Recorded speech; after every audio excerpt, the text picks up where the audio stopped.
खुदावंद यीशु मसीह के अजीम बाबरकत नाम में आप सबको सलाम। मैं हूं पास्टर मुनव्वर खुर्शीद। नाजरीन, प्रोग्राम कलाम रोशनी में आपको खुश आमदीद कहते हैं और हम खुदावंद की शुक्रगुजारी करते हैं गुज़श्ता तमाम प्रोग्राम्स की कामयाबी के लिए, आप सब की मोहब्बत प्यार के लिए और ख़ास तौर पे इस इंटरेस्ट के लिए हम खुदावंद का शुक्र करते हैं जिस इंटरेस्ट के साथ आप इन तमाम प्रोग्राम्स को वॉच कर रहे हैं, देख रहे हैं और बरकत पा रहे हैं। खुदावंद का शुक्र हो। आज दूसरे सीज़न का ये 83वां प्रोग्राम है जिसमें हम खुदा के कलाम की सच्चाइयों को सीखेंगे, जानेंगे, जिन खुदाम ने आज हमें ज्वाइन किया है ताकि खुदा के कलाम की सच्चाइयों को हम तक पहुँचाएँ, मुख्तसरन तौरफ़ आप तक पहुँचाते चलें। हमें ज्वाइन किया है रेवरेंड वसीमुल्लाह खोखर साहब ने, thank you so much. Thank you very much sir. और इनके साथ एंथनी लेमुल साहब ने, thank you so much, Pakistan Bible society के जनरल सेक्रेटरी के तौर पे काम कर रहे हैं। और इसी तौर से हमें ज्वाइन किया है रेवरेंड रूबन कमर साहब ने, thank you so much sir. बहुत शुक्रिया सर। नाजरीन, इससे पहले कि हम आज के इस मतन की तिलावत करें, मैं रिक्वेस्ट करूंगा रूबन कमर साहब से प्लीज़ दुआ में रहनुमाई फरमाएं।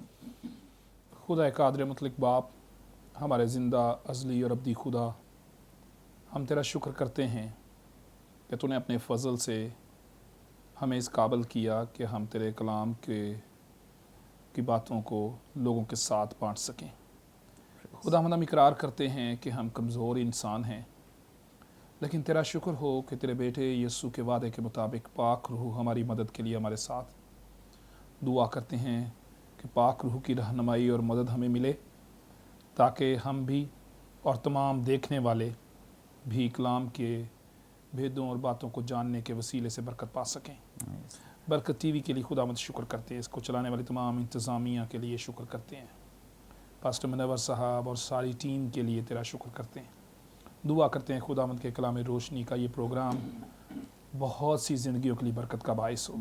इस सारे प्रोग्राम में, सारी रिकॉर्डिंग में तू हमारे साथ हो ताकि तेरे फजल के वसीले से हम एक दूसरे के लिए भी और तमाम देखने वालों के लिए बरकत का बायस बन सकें। मसीह यीशु के नाम से मांग लेते हैं, आमीन। Thank you so much. नाज़रीन, कलाम मुक़द्दस में से अपनी रहनुमाई के लिए आज हम तिलावत करेंगे नए अहदनामे में से मुक़द्दस मरकुस रसूल की मारिफत लिखी गई इंजील, इसका 15वां बाब और 16वीं आयत से लेकर 20वीं आयत तक खुदावंद के ज़िंदगी बख्श पाक कलाम की तिलावत करेंगे। खुदावंद के ज़िंदगी बख्श पाक कलाम में यूं मरकूम है, और सिपाही उसको उस सहन में ले गए जो परितोरियोन कहलाता है और सारी पलटन को बुला लाए, और उन्होंने उसे अर्गवानी चोगा पहनाया और कांटों का ताज बनाकर उसके सर पर रखा और उसे सलाम करने लगे कि ए यहूदियों के बादशाह आदाब, और उसके सर पर सरकंडा मारते और उस पर थूकते और घुटने टेक टेक कर उसे सिजदा करते रहे, और जब उसे ठट्ठों में उड़ा चुके तो उस पर से अर्गवानी चोगा उतार कर उसी के कपड़े उसे पहनाए, फिर उसे मसलूब करने को ले गए। कलाम मुक़द्दस के पढ़े सुन जाने पे खुदा उनकी बरकत हो। Praise God. खुदा उनका शुक्र करते हैं।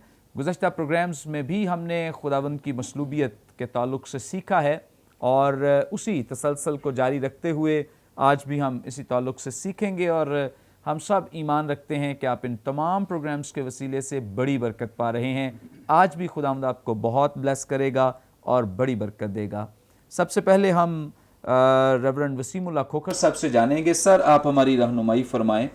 यहाँ पे जो सहन परितोरियोन कहलाता है, इस ताल्लुक़ से हमारी रहनुमाई करें। क्या इसका बैकग्राउंड है और क्या इसकी इम्पोर्टेंस, अहमियत है, और यहाँ पे ख़ास तौर पे उसका नाम मेंशन किया गया है, किस वजह से?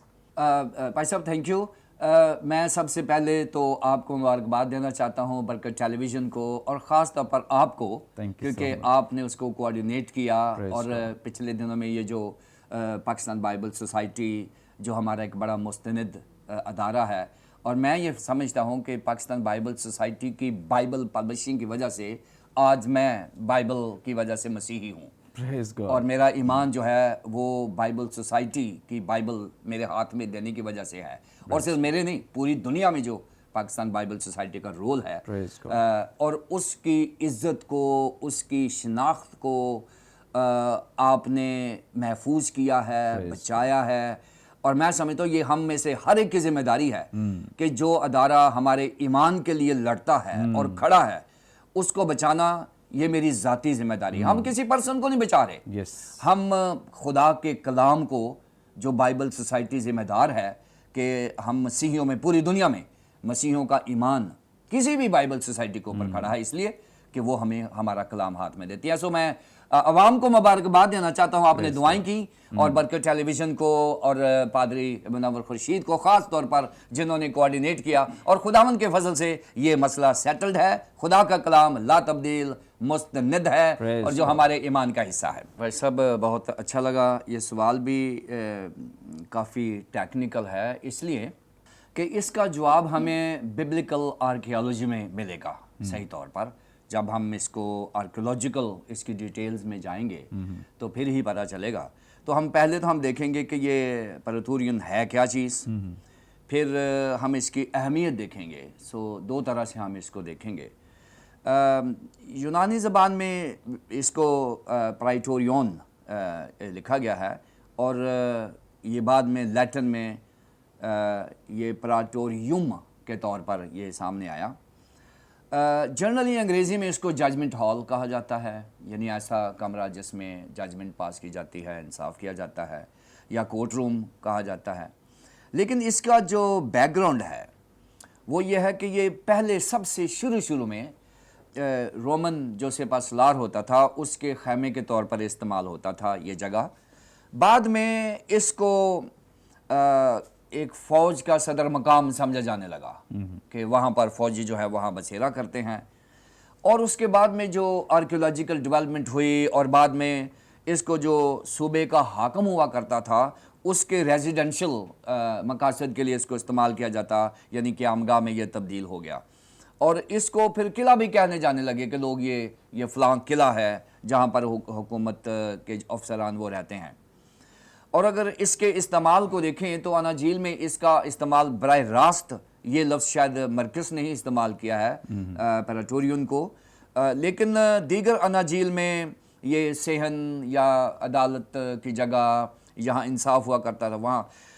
فلپیوں کے خط میں پہلے باب کی 13ویں آیت میں مقدس پالوس رسول نے بھی یہی لفظ استعمال کیا ہے, اور اس سے یہ بھی پتہ چلتا ہے کہ مقدس پالوس رسول جو ہیں وہ جب خط لکھ رہے تھے تو شاید وہ کسی قلعے میں موجود تھے. سو یہ تو اس کی بڑی بریف سی ہسٹری ہے کہ یہ جو پریٹورین ہے کیا چیز ہے. اب اس کی اہمیت جو ہے وہ یہ ہے کہ پہلی بات تو یہ ہے کہ اس کا تعلق براہ راست بائبل کی آرکیالوجی کے ساتھ ہے, جو کہ انتہائی اگنورڈ سبجیکٹ ہے کرسچینٹی میں. میں سمجھتا ہوں کہ شاید پاکستان بائبل سوسائٹی اس کو اہمیت دیتی ہوگی اور اس کو بیان کرتی ہوگی آثار قدیمہ کے تعلق سے, لیکن میں نے سیمنریز میں اور بیبلیکل انسٹیٹیوٹس میں بائبل کی آرکیالوجی کو بہت کم فوکس کرتے دیکھا ہے. بائبل کی آرکیالوجی ضروری ہے, یہ اس لیے ضروری میں بتانے لگا ہوں. پہلی بات تو یہ ہے کہ یہ جو آثار قدیمہ کا جو تعلق ہے, بہت ساری ایسی چیزیں ہمیں ملتی ہیں بائبل مقدس میں سے. اگر ہم آرکیولوجیکلی مطالعہ کر لیں بائبل کا تو یہ جو آج آسانی سے کہہ دیتے ہیں نا جی بائبل بدل گئی ہے اور کو بدلنے کی کوشش کر رہا ہے اور یہ ہو گیا, یہ سارے برین واش ہو جائے گا. پتہ کیوں؟ ہماری جو بائبل کی آرکیالوجی ہے یہ بائبل کے مصدقہ اور مستند ہونے کا بہترین سپورٹ ہے یہ, اور یہ ہے. اور پھر دوسری بات یہ ہے کہ اس سے نہ صرف بائبل کو سپورٹ ملتی ہے اس کے ٹیکسٹ کو میچور کرنے کے لیے اور اچھی طرح سے میچورٹی میں سمجھنے کے لیے, بلکہ بائبل کی تاریخ ڈیپینڈنٹ ہے اس آرکیالوجی کے ساتھ. ہمیں پتہ چلتا ہے کہ کون سا جو آرکیٹیکچرز ہے وہ کس دور میں استعمال ہو رہا تھا, ٹھیک ہے نا, کون سا وہ جو بلڈنگ کا سٹائل چل رہا ہے. اس طرح سے بائبل کے ادوار کا مطالعہ اور بائبل کو تاریخی بنانے کے لیے بائبل کی آرکیالوجی جو ہے یہ بہت ہی امپورٹنٹ رول ادا کرتی ہے. سو میری ناظرین سے بھی التماس ہے کہ اگر آپ کی دلچسپی کم ہے تو میں اس سوال سے جو پادری منور صاحب نے کیا ہے, میں چاہوں گا کہ اپنے ناظرین کو یہ انکریج کروں, حوصلہ کروں کہ بائبل کی آثار کریمہ کا مطالعہ ضرور کریں. آپ کے اندر سے ساری برین واشنگ ہو جائے گی. بائبل سے متعلق جو غلط فہمیاں ہیں یا اممیچورٹی ہے وہ بھی بہتر ہو جائے گی. پلیز آپ اس کا ضرور مطالعہ کریں. تھینک یو سو مچ. بڑی ہی ضروری باتیں جو آپ تک پہنچائی گئی ہیں، کیونکہ ان باتوں کا سیکھنا اکثر اوقات بہت مقامات کے تعلق سے ہم اناجیل میں سیکھتے ہیں. خداوند یسوع مسیح یہاں، خداوند یسوع مسیح اگلے لمحے یہاں، اگلے دن یہاں کھڑے ہیں، گلیل میں ہیں، ناصرت میں ہیں، کس طور سے انہوں نے، اور ان کے مابین فاصلہ کتنا تھا. یہ جاننا سیکھنا جو ہے انتہائی ضروری ہے. اس سے آپ کو بات کی سمجھ بڑی آ جاتی ہے کہ خداوند یسوع مسیح اچھا اس وقت یہاں تھے اور اتنا فاصلہ کر کے وہ یہاں پہ آئے، اسی لیے وہ تھکے ہوئے تھے اور اسی لیے وہ بیٹھ گئے، اسی لیے وہ ایکسپیکٹ کر رہے ہیں کہ اب وہ تھوڑا آرام کر لیں. وجہ کیا ہے، کیوں ویسا سوچیں؟ تو جب ہم ان مقامات کے تعلق سے سیکھتے ہیں، جو بائبل اور آرکیالوجی ہے اس کا مطالعہ کرتے ہیں، تو ہمارے لیے بائبل کو سمجھنا آسان ہو جاتا ہے. اور بہت ضروری ہے، جیسے وسیم اللہ کھوکھر صاحب نے بھی بتایا ہے، کہ اس سے اتھینٹسٹی جو ہے اس کو سمجھنے میں بھی آسانی ہوتی ہے. ایسے ہی بلا وجہ کوئی کہہ دے کہ یہ کام ہو گیا بائبل میں، وہ کام ہو گیا، لیکن اگر ہم جانتے ہیں بائبل مقدس کو اور اس کی اتھینٹسٹی کو سمجھتے ہیں، تو اس کا مطلب ہے کہ ہم دوسروں کو ڈسکریج کر سکتے ہیں، انہیں بتا سکتے ہیں اپنے ایمان کے تعلق سے کہ ہم کس ایمان پر کھڑے ہیں. تھینک یو سو مچ سر. ناظرین، یہاں پہ وقت ہوا ایک بریک کا. ہم لیں گے ایک شارٹ بریک. ہمارے ساتھ رہیے، دیکھتے رہیے پروگرام کلام روشنی.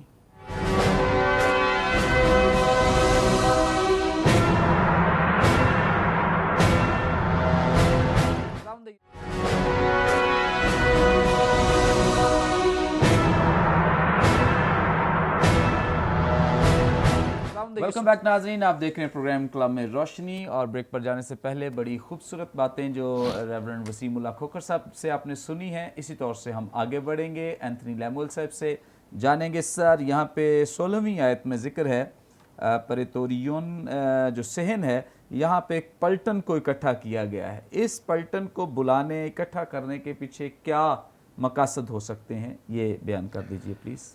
Thank you. سب سے پہلے تو میں شکریہ ادا کرنا چاہتا ہوں. یہ میں خدا کا شکر کرتا ہوں جب میں نے اپنی وائف سے شیئر کیا اور میں نے بتایا کہ سب سے پہلا رابطہ میرے ساتھ جس نے کیا کہ صلح اور اس مسئلے کو حل کریں، اور وہ پادری صاحب آپ تھے. تھینک یو سو مچ. اور میں نے اس کو اپریشیٹ کیا، اور میں نے آپ کو بڑی دفعہ اپریشیٹ کیا. اور میری وائف نے بھی بہت اس کو اپریشیٹ کیا. اور میں یہ نہیں کہتا، مطلب پوائنٹ یہ ہے کہ درد ہوا تو انہوں نے فوراً رابطہ کیا، اور اس کے بعد ہم رابطے میں رہے آلموسٹ جب تک یہ بیٹھک نہیں ہوئی.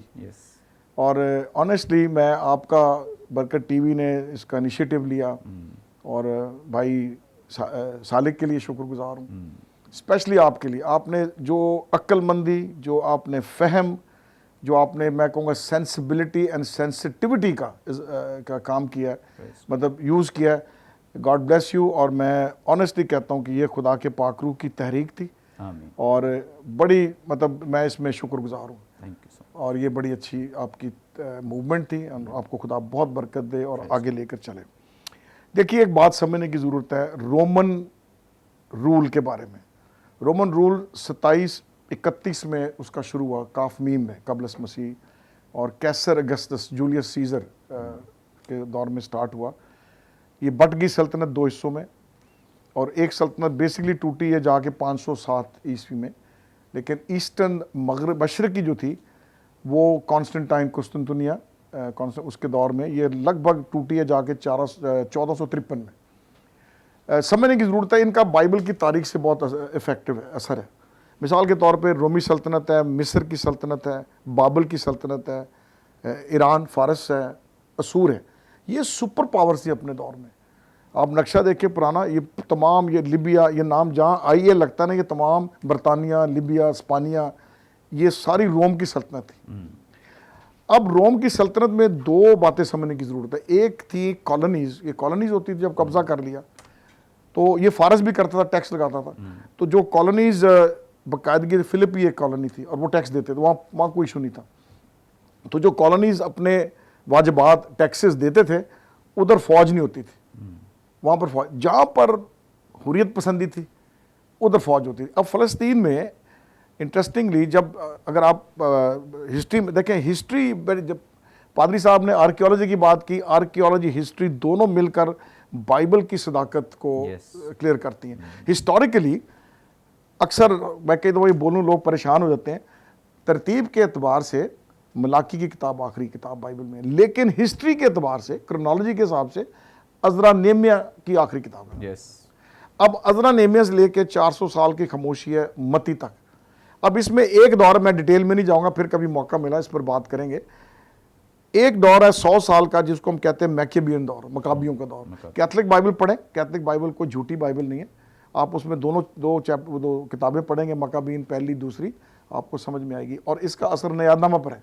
ईद तजदीद 10 बाब यूहन्ना की इंजील में वो हैकल की बहाली की बात है, उसकी पाकीज़गी की बात है, और वो आज भी मनाते हैं ईद तजदीद, खनूका जलाते हैं 9 कैंडल स्टैंड्स का वो, ठीक है। तो मकाबियों ने जब हैकल को उनसे जंग क्योंकि उन्होंने सूअर की कुर्बानी गुजरानी, ये उनके लिए दुख की बात थी। तो उसके बाद इनके जब आपस में झगड़ा पड़ा तो रोम को इनवाइट कर दिया, और रोम फिर इसका हुकूमत होगी। तो ये गैरिजन थी बेसिकली। जब रोम की सल्तनत जहाँ पर हुर्रियत पसंदी थी, बगावत थी, वहाँ गैरिजन होता था। और ये इसलिए ये पलटन के माने 600 बंदे तकरीबन रफली, और वो इकट्ठा इसलिए किया कि बगावत रोम दबाता था बगावत। स्पार्टन की हिस्ट्री पढ़ें, एपियन वे रोम के अंदर जो मेन सड़क अंदर आती है, जीटी रोड लाहौर में आती, ठीक है, ऐसे वो वहाँ पर उनको टांग दिया सबको जिंदा सबक देने के लिए। तो उनके लिए था ये बागी है, और वो पलटन इकट्ठी होगी, ज़ाहिर है एक उनके लिए इतना आम तो केस नहीं आते थे खास, तो उसलिए सब इकट्ठे हो गए क्योंकि गैरिजन पूरी थी वहाँ पर, उनका काम ही था कंट्रोल करें। तो इसलिए उसका जिक्र आता है, उसको उन्होंने कंट्रोल करने के लिए पूरे अपनी पावर दिखा दी, अपनी फौज दिखा दी कि भाई अगर ये बगावत है तो हम इसको कंट्रोल करेंगे टेक्निकली। एक और बात कहना चाहता हूँ, अगर आप ट्रैवल करें लाहौर में, पाकिस्तान में, आप जाएँ खैबर की तरफ, खैबर पास में जाएँ, आप बोलान पास में जाएँ, कोयटा की तरफ, आपको मोर्चे नज़र आते हैं। वो बरतानवी दौर में मोर्चे, ये पीरियड सबड्यू नहीं हुआ एक्चुअली। फ्रंटियर कभी भी उनके नीचे नहीं लगा अपना, अमेरिका उसके, इंग्लैंड के, बरतानिया के। उन्होंने फिर एक कॉम्प्रोमाइज़ किया, ड्यूरेंट लाइन बन गई एंड ऑल दैट। तो वो मोर्चे क्यों थे? डिफेंस के लिए, ठीक है। और गैरिजन, यही वही तसव्वुर है, ये गैरिजन थी, हुर्रियत पसंदी थी, आज़ादी की सोच होती थी, तो वहाँ फ़ौज उन्होंने, और वो सख्ती करते थे। Thank you so much. बड़ी खूबसूरत और इन्फॉर्मेटिव बातें, और यकीनन ज़्यादातर लोग इस बात को समझ गए हैं और समझ आ गई है। और ख़ास तौर पे जो ऑथेंटिसिटी के ताल्लुक से बात की गई है, रेवरेंड वसीमुल्लाह खोखर साहब ने बताया है आर्कियोलॉजी की जो इम्पोर्टेंस और अहमियत है, और एंथनी साहब बता रहे हैं जो इसका हिस्टोरिकली बैकग्राउंड है वो कितना ज़रूरी है हमारे लिए समझना। अक्सर औक़ात आपने देखा होगा किसी भी जो नबी है उसका ज़िक्र करना हो तो आमतौर पे बादशाहों का तज़किरा किया जाता है, वो इसलिए ताकि आपको समझ आ सके कि, और हिस्ट्री में लोग इस बात को रिसर्च कर सकें, देख सकें कि ये बादशाह इस दौर में था और उस वक्त ये नबी जो था वो बर्पा हुआ। सो इसलिए मुक़द्दस लूका भी इस बात को कसरत से बयान करते हैं, जब खुदावंद यीशु मसीह आए हैं और उस वक्त उन्होंने बकसरत इन अल्फाज का इस्तेमाल किया कि किसकी हुकूमत थी, किसका दौर था, और कौन ये हुकूमत कर रहा था, किसके दौरे हुकूमत में ये सब कुछ हो रहा था। आगे बढ़ेंगे, अभी हम रेवरेंड रूबेन कमर साहब से मज़ीद जानेंगे। सर, आप हमारी रहनुमाई फरमाएँ। 17वीं आयत में लिखा है, और उन्होंने उसे अरगवानी चोगा पहनाया। ऑब्वियसली खुदावंद यीशु मसीह के साथ इस वक्त जो भी कुछ हो रहा है वो सिंबॉलिकली बड़ी अहमियत का हामिल है। आप इन तमाम, हम सीखेंगे भी, जानेंगे भी। पहली बात की आप हमें वजाहत फरमा दें, अरगवानी चोगा पहनाने के पीछे क्या मकासद पे नहा है, क्यों खुदावंद यीशु मसीह को ये चोगा पहनाया गया? बहुत शुक्रिया पास्टर मनवर साहब। सबसे पहले तो मैं इत्तेफाक करूंगा पादरी वसीमुल्लाह खोखर साहब की और एंथनी साहब की बातों से, जिसमें उन्होंने आगाज़ में बरकत टीवी का और आपके सारे किरदार का शुक्रिया अदा किया, ताकि जो सूरत हाल गुज़श्ता दिनों में बाइबल मुक़द्दस के हवाले से बाइबल सोसाइटी पर मुख्तलिफ़ तरह की बातें कही गईं, उनको ख़त्म करने के लिए और उनकी दुरुस्ती करने के लिए जो किरदार अदा किया गया वो काबिल तारीफ़ है। और ख़ास तौर पर खुदावंद यीशु मसीह की तालीम में से ही मैं एक बात बांटूँगा कि पहाड़ी वाज में यीशु मसीह ने कहा कि मुबारक हैं वो जो सुलह कराते हैं, क्योंकि वो खुदा के बेटे कहलाएंगे। आपका किरदार और बरकत टीवी का रोल दरमियानी का बहुत से लोगों के लिए बरकत का बायस बना है, और दोनों अफ्रीकन के लिए भी बरकत का बायस बना है, हमारे लिए बरकत का बायस है। शुक्रिया, गॉड ब्लेस यू। खुदावंद आपको और ज़्यादा अपने जलाल के लिए इस्तेमाल करे, और बरकत टीवी को भी। अब हम आते हैं सवाल की तरफ, اور ابھی آپ نے فرمایا بھی کہ بہت سی باتیں علامتی طور پر خداوند یسوع مسیح کی مصلوبیت میں جو واقعات پیش آئے ہمارے ایمان کو مضبوط کرنے کا باعث ہیں اور ہمیں خدا کے کلام کے بھیدوں کے بارے میں بتاتی ہیں۔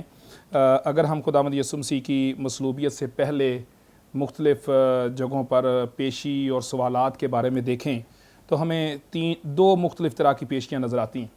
ایک تو مذہبی رہنماؤں کے سامنے جو اسرائیل کے تھے، یہودیوں کے مذہبی رہنما تھے صدر عدالت میں، وہاں پر 3 دفعہ خداوند یسوع مسیح کو پیشی میں سے گزرنا پڑا۔ اس کے ساتھ ہی 3 ہی دفعہ سول ٹرائل جو ہے، یعنی کہ جو حکومتی ذرائع تھے اس وقت کے جو حاکم تھے ان کے سامنے بھی 3 دفعہ خداوند یسوع مسیح کو پیش ہونا پڑا۔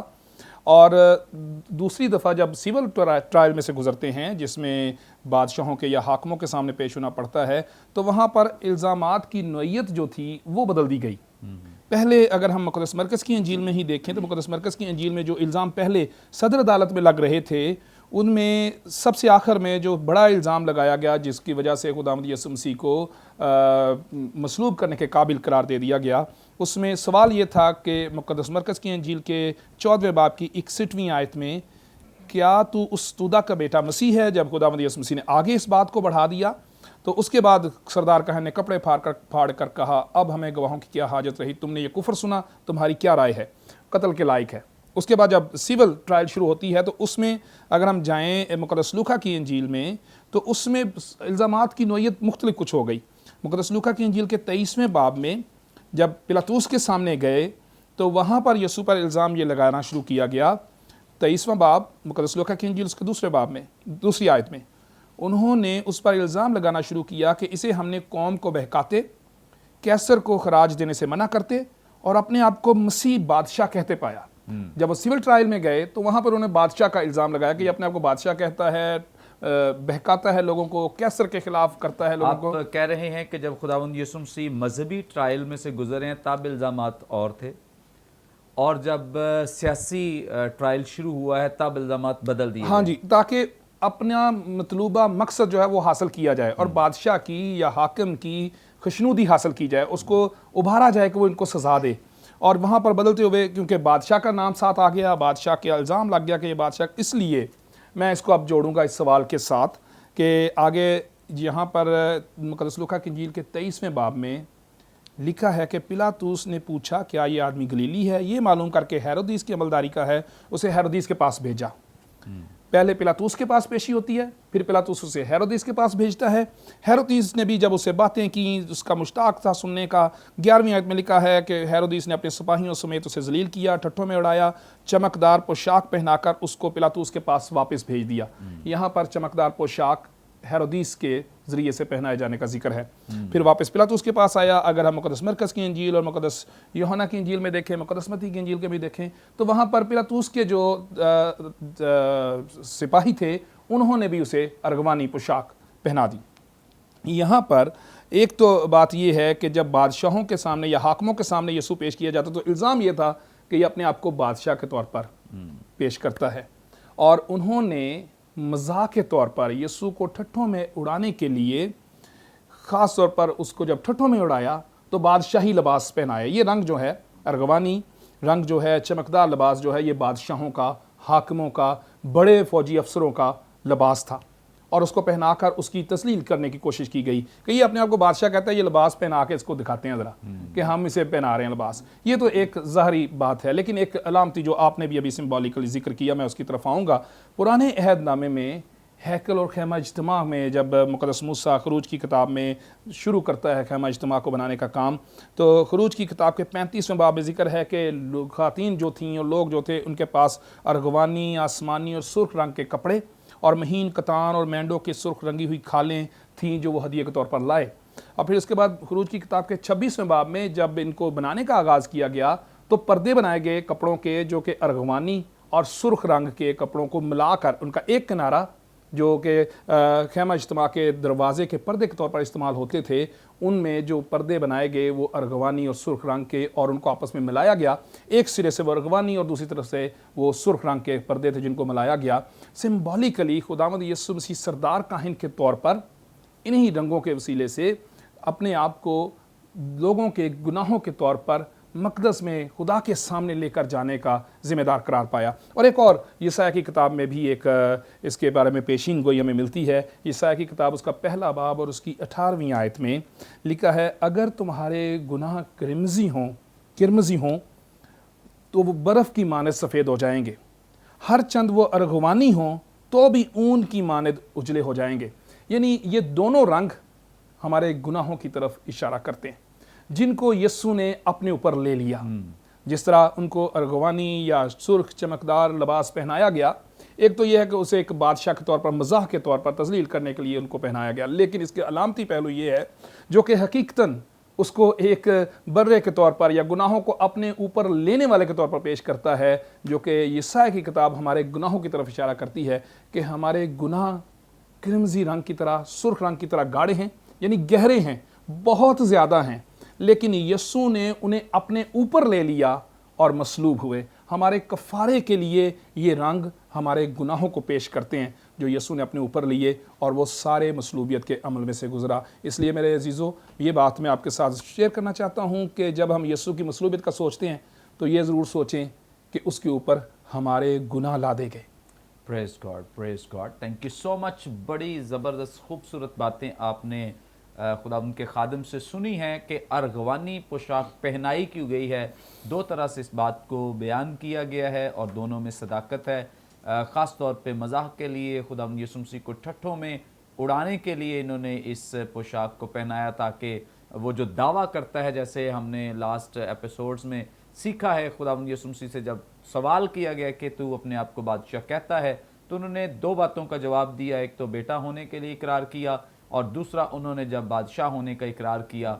और इस बात को लेकर यहूदी इस बात को ठट्ठों में उड़ा रहे हैं कि ये अपने आप को बादशाह कहता है, जबकि इसके इख्तियार में, अथॉरिटी में कुछ नहीं है, लेकिन वो खुदावंद यीशु मसीह के स्पिरिट को और उसके उस बोझ को और उसके उस मिशन को कभी ना समझ पाए जिसके लिए वो बादशाह बनकर आया था, या जिस बादशाहत में वो उन्हें ले जाना चाहता था, वो उस भेद और उस राज को समझ ना पाए, जिसकी वजह से वो उसे ठट्ठों में उड़ा रहे हैं। दूसरी बात जो अभी पादरी साहब ने हमारे साथ शेयर की है वो ये है कि खुदावंद यीशु मसीह ने हमारे गुनाहों को अपने ऊपर ले लिया ताकि इनका कुफारा हो सके। तो ये खुदावंद यीशु मसीह की लाजवाल कुर्बानी है, और लाजवाल कुर्बानी का जो हमें इसकी डेमोन्स्ट्रेशन मिलती है वो ये है कि उन्होंने अपने आप को हमारे लिए कुर्बान करके अपनी जान तक दे दी ताकि हम महफूज रहें और बच जाएं। थैंक यू सो मच पादरी साहब।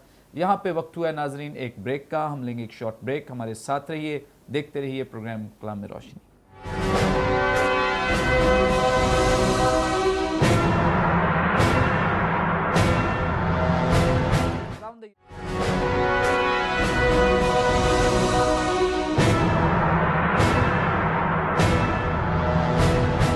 वेलकम बैक नाजरीन, आप देख रहे हैं प्रोग्राम कलाम में रोशनी। ब्रेक पर जाने से पहले खूबसूरत बातें जो पादरी रूबन कमर साहब हमारे साथ शेयर कर रहे थे, यकीनन आप सब ने बड़ी बरकत पाई है। आगे बढ़ेंगे, रेवरेंड वसीमुल्लाह खोखर साहब से जानेंगे। सर, आप हमारी रहनुमाई फरमाएं, जिस तौर से हम सीख रहे हैं कि बहुत सारी जो चीज़ें हैं सिम्बॉलिकली उनके बड़े मीनिंग, गहरे मीनिंग्स हैं, और यकीनन हमें जानना बहुत ज़रूरी है, हमारे नाजरीन को भी सीखना बहुत ज़रूरी है।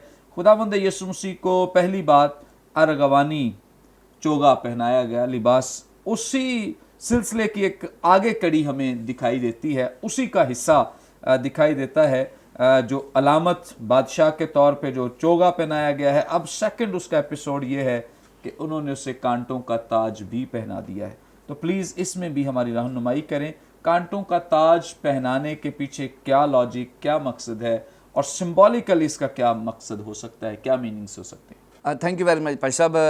ये जो खुदा में यीशु मसीह को कांटों का ताज पहनाना है, जैसे पादरी रूबन साहब ने कहा कि अर्गवानी चोगा पहनाया, ये रोमी सिपाहियों की 9 फोल्ड मौकरी के नीचे आता है। यानी उन्होंने ये मौकरी की है, मौकरी है कि मजाक उड़ाना, किसी को सिम्बॉलिकली ऐसी चीज़ें करना जिससे मजाक बने। सो ये 9 फोल्ड चीज़ें हैं जो जिसमें से सेकंड ये है कि उसको ताज, कांटों का ताज पहनाएगा। अब ये ताज क्या है और फिर कांटों का ताज क्या है। ताज के लिए जो स्टेफनोस लफ्ज़ है, जहाँ से स्टीवन हमारा नाम निकला है, स्टीफनस का नाम ही उसके मतलब ही ताज है, इसलिए उसको एक करैक्टर के तौर पर अमाल की किताब के 6 और 7वें बाब में उसको प्रेजेंट किया गया है। ये ताज जो है ज़्यादातर जो तारीख़ी तौर पर ये 4 मौक़ों पे इस्तेमाल किया जाता था। जब कभी ब्याह शादी होता यहूदियों में तो वो ताज पहनाते थे, जिसे सेहरा कहते हैं। और फिर जब कोई शख्स अपनी नौकरी से रिटायरमेंट लेता था तो वो एक फतहमंदी की अलामत होती थी कि इसने पूरी ज़िंदगी अपनी काम किया है, तो गवर्नमेंट की तरफ से या महकमे की तरफ से उनके सर पर ताज पहनाया जाता। ये एक अलामत थी कि उन्होंने बड़ी वफादारी के साथ काम किया है। फिर खेलों में जब कोई जीतता था और फतहमंदी के तौर पर उनको जो ओलंपिक्स गेम होते थे ख़ास तौर पर उनको ताज दिया जाता था। और फिर ख़ास तौर पर जब किसी को बादशाह बनाया जाता था तो उसको ताज यानी टर्बन के तौर पर उसको दिया जाता था। अब रही कांटों की ताज के खुदावंद यीशु मसीह को कांटों का ताज क्यों पहनाया है। पहली बात तो ये है कि कांटों का ताज के पीछे हिस्ट्री है, तारीख है, बाइबल की तारीख है और समझ लें कि ये थियोलॉजी है। इसलिए कि अगर आप पैदाइश की किताब में जाएं तो ये जो कांटे और ऊंट कटारे हैं ये उस वक्त इजाद हुए हैं, यानी उस वक्त ये आए हैं जब आदम और हवा ने गुनाह किया है और उसके बाद वो लानत के तौर पर, जो सज़ा के तौर पर ज़मीन जब लानती हुई तो उसको कहा गया ये ऊंट कटारे उगाएगी। इसलिए मत्ती की इंजील के 7 बाब की 16वीं आयत में और वानियों 6 बाब की 8वें आयत में ये बयान किया गया है कि जो कांटे हैं ये गुनाह के फल की अलामत है। लिहाजा जो खुदावंद यीशु मसीह के सर पर कांटों का ताज रखा गया है ये मेरे और आपके गुनाहों को सिंबलाइज किया गया है कि खुदावंद यीशु मसीह के सर पर वो तमाम गुनाह डाल दिए गए हैं जो मेरे और आपके और दुनिया के थे। यही तो पहली बात। दूसरी बात यह है कि क्योंकि खुदावंद यीशु मसीह को यहूदियों का बादशाह कहा जाता था और बादशाह के सर पर ताज ना हो तो वो बादशाह सजदा नहीं है। अब ये बादशाह को ताज वो वाला तो पहना नहीं रहे थे, उन्होंने कहा कि ताज पहनाना तो हम कांटों का ताज जो एक लानत की निशानी है, जो लानत और गुनाह का फल है, वो उसको बादशाह के तौर पर उसको पेश किया गया कि ये बादशाह का ताज है जो एक मजाक उड़ाने का दूसरा तरीका है। और फिर आखिरी बात जो मैं बताना चाहता हूँ, खुदावंद यीशु मसीह की मौकरी के साथ साथ उसके मजाक और तमस्खर उड़ाने के साथ साथ उनको तकलीफ देना मकसूद था कि उनको जितनी ज़्यादा अजियत दी जाती है वो दी जाए। और मैं आज खुदावंद का शुक्रगुजार हूँ कि उसने तो कांटों का ताज ले लिया है लेकिन मुझे उसने ज़िंदगी का ताज का वादा किया। और अगर आप याकूब पहले बाब की 12वीं आयत देखें वहाँ ज़िंदगी का ताज।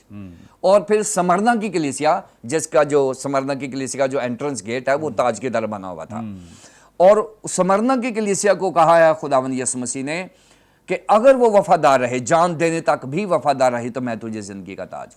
सो नाज़रीन, वफादारी एक शर्त है फतहमंदी की, और जब हम फतहमंदी में मसीहियत की ज़िंदगी बसर करते हैं, मसीही ईमान में जीते हैं, तो कांटों का ताज नाजरीन हमारा हिस्सा नहीं है, वो खुदावंद यीशु मसीह ने ले लिया है। मेरा और आपका हिस्सा जो है वो ज़िंदगी का ताज है। आइए उसके हसूल के लिए खुदावंद के वफादार रहें। Thank you so much. और वसीमुल्लाह खोखर साहब की क्वालिटी ख़ास तौर पे यह है, किसी भी टेक्स्ट में से इवेंजलिस्टिक अप्रोच बड़ी ज़बरदस्त और ख़ूबसूरत बयान करते हैं। Thank you so much. और यकीनन आपने बड़ी बरकत पाई है। इस बात से आगे बढ़ेंगे, वक्त हमारे पास कम होता है, नहीं तो बहुत और उनके पास बताने को है। आगे बढ़ेंगे और जानेंगे एंथनी लेमुएल साहब से। सर, आप हमारी रहनुमाई फरमाएं इसी सिलसिले की तीसरी कड़ी, खुदावंद यीशु मसीह को बादशाह के तौर पे जो उनकी तजलील की जा रही है, तज़हीक की जा रही है अरगवानी चोगे के ज़रिए, कांटों के ताज के ज़रिए, अब एक और हथकंडा इस्तेमाल किया गया है कि सरकंडा लिया गया है और उससे उसे मार रहे हैं। सिम्बॉलिकली इसके मीनिंग्स भी हमें बता दीजिए प्लीज़। देखिए, जो मसलूब करना और ये जो 7 फोल्ड बात कर रहे हैं अजियत का जो दी जाती थी, یہ رومی حکومت نے بہت کچھ بابلی حکومت سے لیا، مصلوبیت بھی بابلی حکومت سے لی گئی. اس میں ایک ان کا مقصد یہ تھا کہ جتنا بھی اذیت پہنچائی جائے وہ اب عبرت کے طور پر. اب بڑا انٹرسٹنگ ہے کہ جب آپ سلیب اٹھا کے جو چلتے تھے تو کوشش کی جاتی تھی کہ لمبے سے لمبا راستہ ہو شہر کے اندر، اور جو جرم ہے جس میں لکھا تھا یہودیوں کا بادشاہ، اس پر پادری صاحب نے بھی بڑی اچھی بات کی، پادری قمر نے، تو وہ عبرت کے طور پہ سب کو پتہ لگے کہ اس کا جرم کیا ہے. اب تقریباً 7 مختلف چیزیں استعمال کی جاتی تھیں، جس میں چانٹا، وہ کیا چابک ہے، پٹا ہے چمڑے کا وہ ہے، پھر کوڑے ہیں چین کے ساتھ ہے، پھر کوڑوں کے اندر آگے ہکس لگا دیتے تھے، ہڈیاں لگا دیتے تھے، تو یہ سب استعمال کرتے تھے. چھڑی بیسکلی یہ بینت کے برابر ہے، بینت رفلی. اچھا، اٹس ویری انٹرسٹنگ کہ اگر آپ گریک ٹیکسٹ کو دیکھیں، اردو میں رہے اس کو گریک کو ضرور لے لیتا ہے، لیکن اگر میں تھوڑی وضاحت کروں تو اس کا یہ مطلب ہے بار بار مارا، بار بار تھوکا، بار بار ان پہ تہمت لگائی، بار بار مذاق اڑایا. ٹیکنیکل سے یہ مطلب ہے. کبھی کبھی پڑھتے ہوئے ہم شاید اتنا ڈیپ نہیں لیتے، کرتے رہے، آف کورس وہ سجیسٹ کرتا ہے، لیکن تھوڑی وضاحت کروں گا. بار بار بار بار. اچھا، سر پہ بار بار کیوں مارا؟ ایک ریزن یہ ہو سکتا ہے اس میں کہ ان کا مقصد تھا کہ کانٹے جو ہے نا وہ دھس جائیں تاکہ تاج نہ گرے، کیونکہ ظاہر ہے چل کے جانا تھا ایک رستے کے اندر سے، پھر مصلوب ہونا تھا ان آل دیٹ، تو وہ صرف ان کا مقصد تھا کہ تاج گر نہ جائے. تو اس کو مارنے سے مراد یہ، اور ایکچولی یہ فیکٹ ہے بیکاز رومی ظالم لوگ تھے، وہ ٹھوک ٹھوک کے اوپر سے مار مار کے اندر دھس جائے. یہ ان کا ایک مین پرپس تھا. میں سمجھتا ہوں کہ دیکھیے جو باتیں میرے بھائی پادری صاحب وسیم صاحب نے کہیں، بات یہ تھی کہ اتنا پادری صاحب نے بھی کہیں، بیسکلی میں سمجھتا ہوں کہ یہ اذیت، یہ دکھ ایکچولی یہ مجھ پر ہونا چاہیے. اور خداوند یسوع مسیح کا ہمارے لیے یہ سب کچھ اٹھانا، پطرس کا خط بڑا کلیئر کہتا ہے، اس کے مار کھانے سے ہم نے شفا پائی، اور یہ بے شک سچی بات ہے. اور ہمیں مسیح کی مصلوبیت کو سمجھنے کی ضرورت ہے. مسیح کی مصلوبیت کی جو دکھ اٹھایا، لیکن خوبصورتی بات ہے جی اٹھے، اور جی اٹھے، اور جو ایک پطرس بڑا کلیئر کہتا ہے اور وہ زندہ امید کی بات کرتا ہے. میرا تعلق ٹرانسلیشن سے ہے، ٹھیک ہے. جو سائن لینگویج ہے اٹس ویری انٹرسٹنگ، اور میں چاہوں گا کہ میں اگر تھوڑی سی بات کروں سائن لینگویج کے اندر، جب آپ کہتے ہیں نا ہوپ، امید، تو سائن لینگویج میں یہ اشارہ ہے، ٹھیک ہے، امید کا. جب آپ کہتے ہیں نا لیونگ ہوپ، تو سائن لینگویج میں یہ اشارہ ہے. اب دیکھا فرق کتنا ہے. بات یہ ہے کہ مسیح کا دکھ اٹھانا، یہ ساری باتیں ہمارے لیے ایک سبق بھی ہے. بہت سی وضاحت ہوئی، میں ڈیٹیل میں نہیں جاؤں گا، پیدائش سے وضاحت ہوئی. بات یہ ہے کہ مسیح مرے لیکن تیسرے دن جی اٹھے، اور ہمارے لیے ان کا مرنا، دکھ اٹھانا، کانٹوں کا تاج پہننا، مصلوب ہونا، جی اٹھنا ہمیں اس امید کو دیتا ہے جس سے ہم مایوس نہیں ہوتے. پریز گاڈ. اور یہ خدا کا شکر ہے. پریز گاڈ. تھینک یو سو مچ. اور یقیناً خداوند یسوع مسیح کے ساتھ جو بھی اس وقت زیادتی کی جا رہی ہے، یہ خاص طور پہ ان کے جو بیانات تھے، خاص طور پہ ان کو انہوں نے تضحیک میں بدل دیا ہے، اور آج انہوں نے اسے ٹھٹھوں میں اڑایا ہے کہ جو کچھ یہ کہتا ہے دراصل آج اس سب کی ہم تذلیل کر رہے ہیں، ان کو کینسل کر رہے ہیں. یہ نہ تو ہمارا بادشاہ ہے، نہ ہی ہمیں یہ بادشاہ ایسا قبول ہے، اور نہ ہی ہم ایسے بادشاہ کو کسی بھی طرح سے ایکسیپٹ کرنے کے لیے تیار ہیں. سو یہ ساری باتیں کرنے کے لیے وہ یہ سارے ہتھ کنڈے استعمال کریں. یہ ایک لحاظ سے جو تاج پہنایا گیا، لباس پہنایا گیا، اور سرکنڈے یعنی کانے سے اس کو مارا گیا ہے. اور خاص طور پہ یہ اس بات کا اظہار ہے کہ خداوند یسوع مسیح جو ہیں، ان کی جو اتھارٹی اور جو اختیار ہے وہ اس کی مانند ہے جو ایک کانے کے طور، سرکنڈے کے طور پہ جو پیش کیا گیا ہے. آگے بڑھیں گے اور ربن قمر صاحب سے جانیں گے. 20ویں آیت میں ربن صاحب ذکر ہے کہ ارغوانی چوغا اب اتار دیا گیا ہے اور اس کو اس کے کپڑے پہنائے گئے ہیں. کیا خاص ریزن ہو سکتی ہے کہ ان کپڑوں میں اسے کیوں نہیں اب وہ مصلوب کرنا چاہتے، اور اب انہوں نے خداوند یسوع مسیح کے اپنے کپڑے پہنا دیے؟ یہ کیا وجہ ہے؟ جی بہت شکریہ پاس منور صاحب. یسوع مسیح کی مصلوبیت کا سارا عمل جیسے جیسے آگے بڑھتا ہے، اس میں ہر ایک بات کا تسلسل ہے، ترتیب ہے. यसु मसीह की मसलूबियत के सारे वाक़यात किसी न किसी तरह से उन पेशिन गोइयों के साथ जुड़े हुए हैं जो यीशु की मसलूबियत के बारे में पुराने अहदनामे में पैदाइश की किताब से लेकर मलाकी की किताब तक हमें नज़र आते हैं। उन सारों का ताल्लुक़ यीशु की मसलूबियत के, यीशु की खिदमत के वाक़यात के साथ जुड़ा हुआ था। यहाँ तो पहली बात जो मैंने पहले सवाल में भी की थी कि उसको एक बादशाह के तौर पर ठट्ठों में उड़ाने के लिए ये सारा अमल दोहराया गया। और ये एक बड़ी अहम बात थी कि वो बादशाह, वो जो अपने आप को बादशाह क्लेम करता है, ना तो वो अपनी बादशाही को कायम करने के काबिल है और लोग उसे ख़ुद लिबास पहना रहे हैं और ख़ुद ही उतार रहे हैं। वो बादशाही लिबास उसे पहना कर ये बता रहे हैं कि हम तुझे बना सकते हैं और हम तुझे उतार सकते हैं, तेरे पास कोई इख्तियार ही नहीं।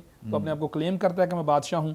और खुदावंद यीशु मसीह ने तो पहला तो उसको ये वाज़े कर दिया यूहन्ना की इंजील के 18वें बाब की 36वीं आयत में, और अगर तुझे ऊपर से ना दिया जाता तो तेरा मुझ पर कुछ इख्तियार ना होता। इसी तरह यीशु ने ये भी कहा कि मेरी बादशाही इस दुनिया की नहीं, अगर मेरी बादशाही दुनिया की होती तो मेरे खादम लड़ते ताकि मैं यहूदियों के हवाले ना किया जाता। हालांकि यीशु ने बड़ा वाज़े किया, लेकिन उसके बावजूद लोग, जब यीशु मसीह को अर्गवानी लिबास पहनाया गया तो लोग उसके सामने आकर उसको ठट्ठों में उड़ाते थे और कहते थे ए यहूदियों के बादशाह, आदाब, और तमांचे भी मारे, यानी बड़ा ठट्ठों में उड़ा रहे थे। और बाद में उसको उतार भी दिया, यानी साबित किया कि तेरे पास कोई इख्तियार नहीं, हमारे पास सारा इख्तियार है, हम बादशाह बनाते हैं, उतारते हैं, तेरे पास तो कुछ भी नहीं। हमने साबित किया कि तू बिल्कुल निहत्ता है और कुछ नहीं कर सकता। लेकिन फिर इसका जो पहलू जुड़ा हुआ है अलामती तौर पर या खुदा के इलाही मंसूबे के साथ, बड़ा वाज़े है। यीशु की मसलूबियत में साथ जो पेशिन गोइयाँ साथ साथ चल रही हैं और जुड़ रही हैं वाक़यात के साथ, उनमें से एक ये भी थी कि यीशु मसीह जब मसलूब होता है तो वो अपने लिबास में मसलूब हो। और यूहन्ना की इंजील में इसका जिक्र भी है कि उसकी पोशाक को तकसीम किया गया और फिर उसकी पोशाक को तकसीम कुरा डाला गया और एक को दे दिया गया। बाद में पहले उसके हिस्से बनाए गए, फिर उसके बाद फैसला किया गया कि इसको किसी एक को दिया जाए और फिर एक कुरा डालकर किसी एक को वो दे दिया गया। ये एक पेशिन गोई जो ज़बूर की किताब का 22वां बाब यीशु मसीह के दुखों की तरफ इशारा करता है, वहाँ पर हमें नज़र आती है। अगर ज़बूर की किताब का 22वां ज़बूर और उसकी 18वीं आयत को देखें तो यहाँ पर एक पेशीन गोई है, वो मेरे कपड़े आपस में बांटते हैं और मेरी पोशाक पर कुरा डालते हैं। यानी वही पोशाक जो यीशु ने पहनी हुई थी, जो दोबारा से उसको पहना दी गई, वो इस पेशीन गोई को पूरा करने का बायस बन गई, जिसको बाद में कुरा डालकर एक हिस्से में दे दिया गया कि उसकी पोशाक पर कुरा डाला गया। एक तो ये पेशिन गोई पूरी हुई, लेकिन इसके साथ एक बड़ी खूबसूरत बात अभी पादी वसीमुल्लाह खोकर साहब ने की कि जब उस पर कांटों का ताज रखा गया तो हमारे गुनाहों को तो उसने अपने सर पर रख लिया, लेकिन हमें ज़िंदगी का ताज दे दिया। इसी तरह से ये भी एक और खूबसूरत अलामती बात ये है कि जो रंग हैं वो हमारे गुनाहों को पेश करते हैं। उसने उस लिबास में शर्मिंदगी उठाई जो हमारी थी, हमारे गुनाहों की शर्मिंदगी उसने उस लिबास में उठाई जो हमने उठानी थी, लेकिन हमें उसने रास्तबाजी का लिबास पहना दिया। खुद वो अपने नहीं बल्कि हमारे गुनाहों को अपने ऊपर लेता है और वो लिबास पहनता है जो उसे पहनाया गया और हमारे गुनाहों को उस पर लादा गया, लेकिन उसके उस लिबास पहनने के वसीले से हमने रास्तबाजी का लिबास पहन लिया। और खुदा का शुक्र है कि खुदावंद यीशु मसीह फिर उसके बाद जब मसलूब होने के लिए गए तो फिर खुदा के इलाही मंसूबे को पूरा करते हुए उनके ज़रिए से जो अपनी शरारतें कर रहे थे, वो नहीं जान रहे थे कि हम खुदा के मंसूबों को पूरा करते जा रहे हैं। वो तो अपने मंसूबों को और अपनी ताकत को जाहिर कर रहे थे कि हमने पहना दिया, हमने उतार दिया, लेकिन वो नहीं जानते थे कि ये खुदा के मंसूबे पूरे हो रहे हैं। और वो पोशाक, वो अरगवानी पोशाक, चमकदार लिबास जिसमें उसने बादशाह से बनाया था, वो उतार कर यीशु को एक इंसान, कामिल इंसान के तौर पर दुख उठाने के लिए हमारे गुनाहों के लिए सलीब पर भेज दिया। Praise God, thank you so much. और यकीनन ये इलाही तबादला है, एक ऐसी किताब भी इसी नाम से है, इलाही तबादले के नाम से, और बड़ा ही ज़बरदस्त ये तबादला हुआ है। हमारी नाराज़गी के बदले हमें मिला क्या है? इलाही तबादले में रास्तबाजी। हमें कांटों के बदले मिला क्या है? सुनहरी ताज जो है, और खुदावंद की तरफ से हमें ये गिफ्ट और इनाम दिया गया है। गुनाहों के बदले हमें क्या मिला है? रास्तबाजी मिली है। और इसी तौर से बागे अदन में से वो गुनाह के बायस जो रुसवाई थी, उसके बदले में मिला क्या है? मेल मुलाप और फिर से बहाली, रेस्टोरेशन, वो इज़्ज़त अफजाई, वो पजीराई जिससे हमें गुनाह की वजह से महरूम कर दिया गया। खुदावंद यीशु मसीह ने आकर, इस आदम सानी ने आकर आदम अव्वल के किए हुए तमाम गुनाहों का कुफारा अदा कर दिया, और जो कुछ हमने उस आदम अव्वल में नुकसान उठाया, खो दिया, उस सब को खुदावंद यीशु मसीह ने आदम सानी ने आकर उस सारे नुकसान की तलाफ़ी की और फिर से हमारी रसाई जो है वो हकीकी उस बाग अदन में करा दी और पाक तरीन मकाम तक हमें ले गया ताकि आइंदा के लिए फिर कभी हम उसमें से निकाले न जा सकें। Praise God. नाज़रीन, इस प्रोग्राम के ताल्लुक से कोई भी आपके पास सवाल हो, स्क्रीन पर दिए गए नंबर्स डायल करें, अपने सवालात ज़रूर भेजें और इसी तौर से अपनी टेस्टिमनीज़ भी हमारे साथ शेयर कर सकते हैं और आपकी कोई दुआ या दरख्वास्त तो हम तक पहुंचा सकते हैं। आप हमारे इन तमाम प्रोग्राम्स को यूट्यूब पे वॉच कर सकते हैं। यूट्यूब पे वॉच करने के लिए बरकत टीवी ऑफिशियल के नाम से हमारा चैनल है, ज़रूर इसे सब्सक्राइब करें और शेयर करें दूसरों के साथ और ज़रूर इन प्रोग्राम्स को वॉच करें, देखें, ताकि ये तमाम प्रोग्राम्स जो हैं वो आप सबके लिए और दूसरों के लिए भी बाबरकत बने। Thank you so much sir, आपने अपना कीमती वक्त दिया। Thank you very much, God bless you. नाज़रीन, आइंदा एक नए प्रोग्राम के साथ दोबारा आपकी खिदमत में हाजिर होंगे, तब तक के लिए इजाज़त दीजिए। देखते रहिए बरकत टीवी। God bless you.